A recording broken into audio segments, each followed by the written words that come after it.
Next up, we have Celest Amaya. We don't know the full picture. Here's a picture demonstrating the differences between factory farmed eggs and organic eggs. What are the differences we see?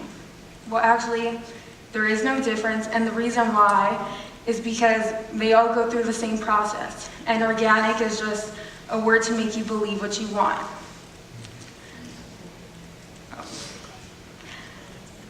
Male and female chicks are roughly separated once they're hatched, and the males actually go into this isolated area where they are grinded up alive.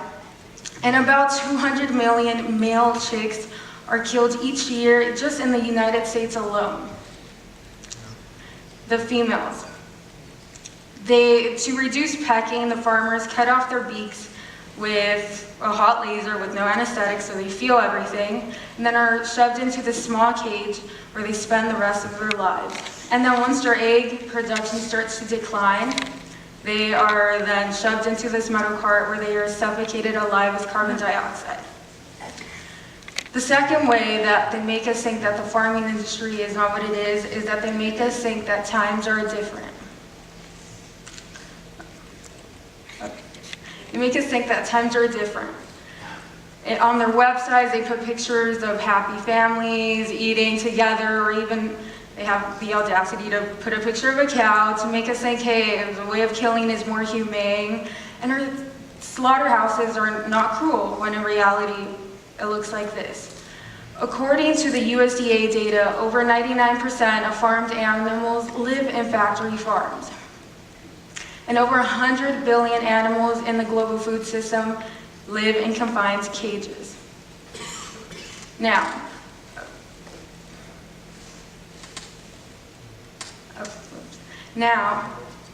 what they also don't want us to know is that the farming industry also is affecting our own environment.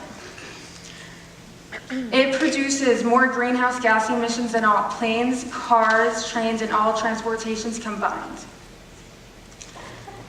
And our environment is dying so quickly that we have normalized the extinction of animals. Each year in the United States alone, 10,000 species are wiped out clean. If this was any other organism, scientists would quickly label this as a virus. So yes, Donald Trump is completely wrong. Our biggest enemy is not Iraq, Iran, nor North Korea. It's our own forks and knives that are killing our own people and our environment just for a piece of steak.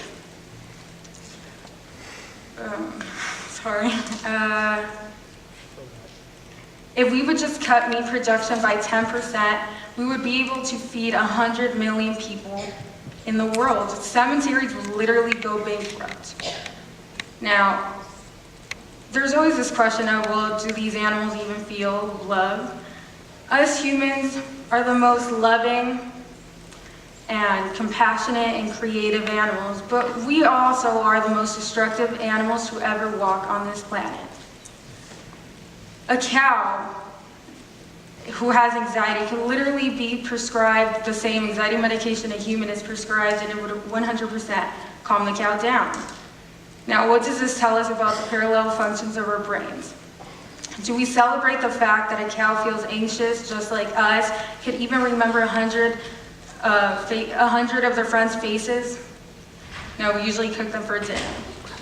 A pig could be trained to use a litter box, do tricks, and are even smarter than dogs. But do we celebrate their intelligence? No, we usually cut them into thin strips and eat them for breakfast. We can see brains, but for some reason we cannot see minds and a real life within these creatures. Every life was deemed to be worthy to be saved in Noah's Ark, but now every one of those lives is in huge danger, and the flood is us. Thank you.